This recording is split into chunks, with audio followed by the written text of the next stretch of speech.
nakita ko po yung apoy po talaga sa room namin is mataas na talaga. Gawa po yung lamesa po ng plastic po, ng panghati po ng tulad ng lamesa natin dyan. Is tutok na po talaga pati po yung TV natin nag-deliver na grabe po talaga yung apoy.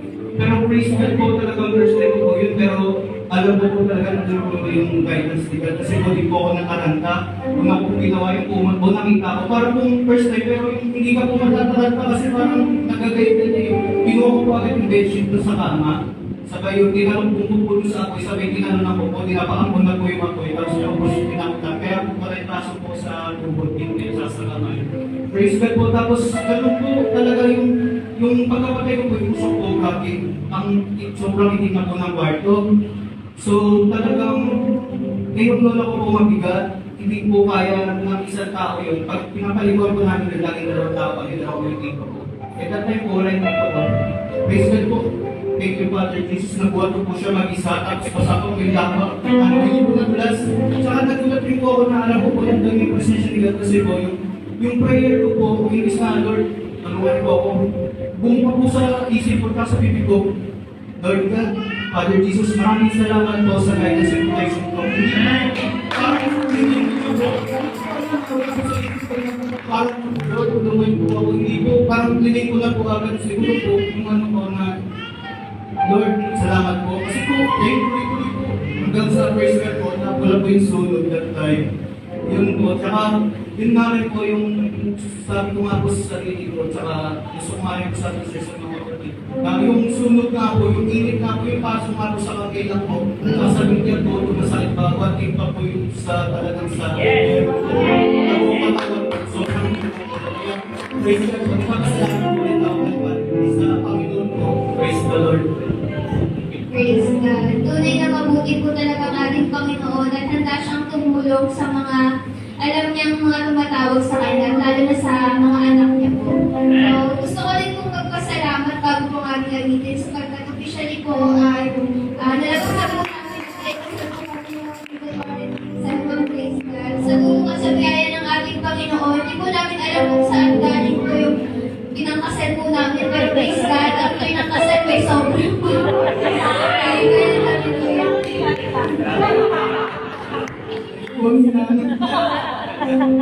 Ayun po, gusto ko lang din po i-share kahit hindi man po yung wedding po na inaasar po ng karamihan po ng mga couple na bongga, pero sa atin po na short pa po sa mga budget, hindi po natin kailangan ng bonggang kasal. Ang importante po ay nasa loob po natin na gusto natin masunod ang ating Panginoon. Sapagkat ayaw nga po ng Panginoon na nagsasama po talaga ang babae at lalaki sa isang tahanan nga po na hindi po sila kasal. Kasi ano din po yung mga tukso. So praise God, ayun po, pinagdasal din po talaga namin na ang kalooban ng Panginoon na kahit hindi man po bonggang, importante po mairaos po namin ang kasal sa kalooban ng ating Panginoon. Praise God. So ngayon po maghahanap po kami ng papuring awit. Ang pinamagatan po ay walang mahirap sa'yo. Praise God. So kung alam niyo po ang awitin, malayan niyo po kami sa bayan.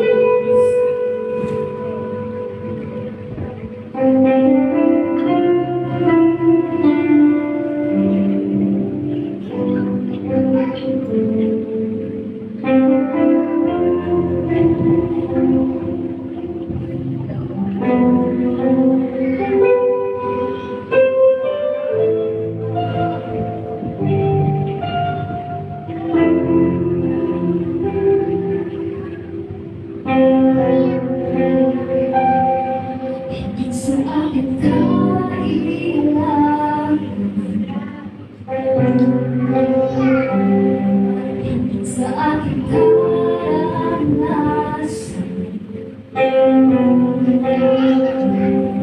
higit sa aking isipin, ay kaya mo ang gawin. Higit sa aking karanasan,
We